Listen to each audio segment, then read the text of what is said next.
Hi guys! Hi! Hello! November 2, 2023. Maulang hapon po sa inyong lahat. Welcome to my vlog, Kuya Padswin ETV. If bago ka lang sa channel ko, paki-subscribe, paki-like, paki-share, pwede rin po mag-comment.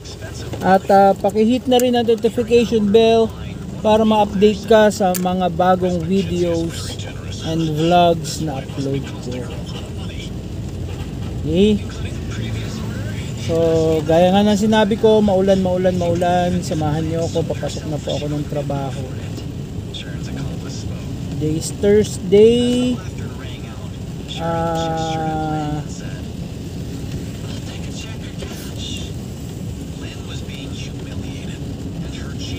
Kumusta na po kayo?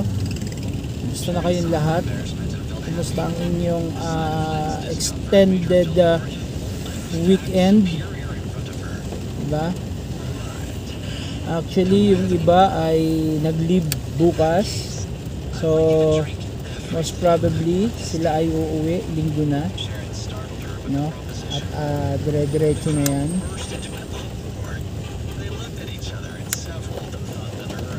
Babalik silang pasok ay November 5 na. So sa lahat po ng magbabiyahe pauwi sa mga susunod na araw, ingat po, ingat sa biyahe.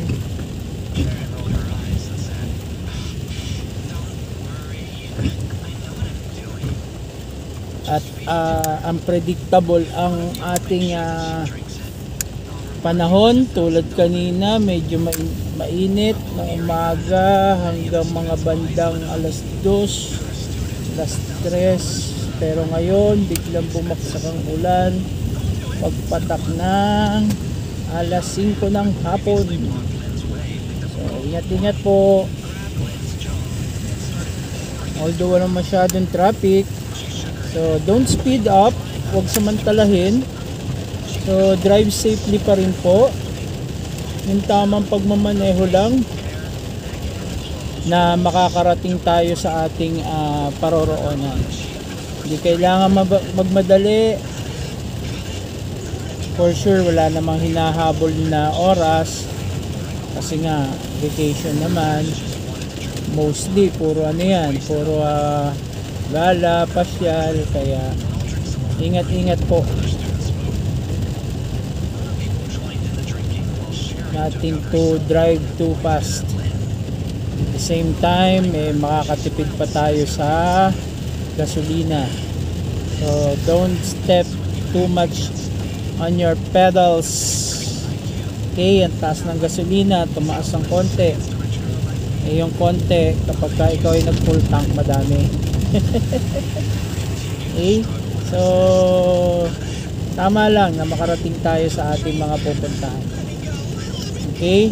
So see you on my next vlog. Particular topic.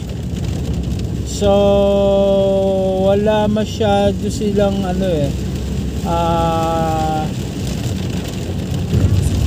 tuloy-tuloy yung repatriation ng mga galing sa Israel.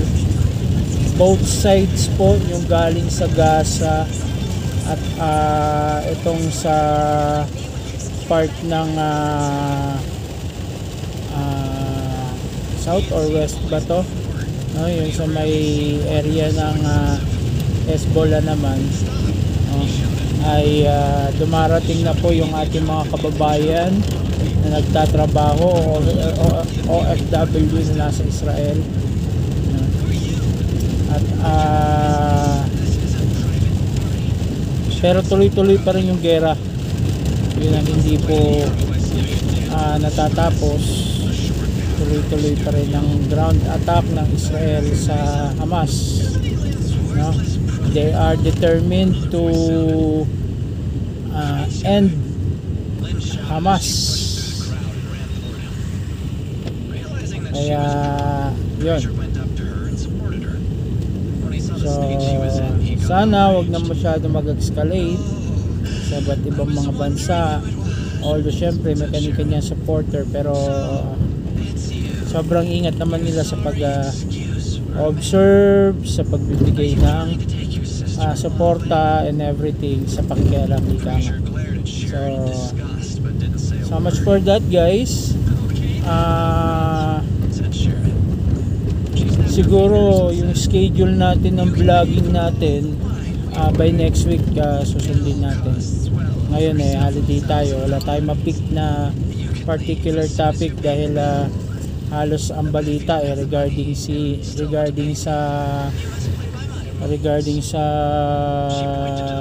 election, sa undas, yan yung mga topic today na sa news at medyo alam naman na natin lahat yun. Okay, so salamat po ng maraming sa inyo. Ingat, medyo tumila na yung ulan, kaya malakas na tayo isang pinakikinggan ko.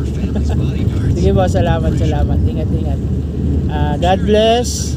Don't forget always to pray and smile.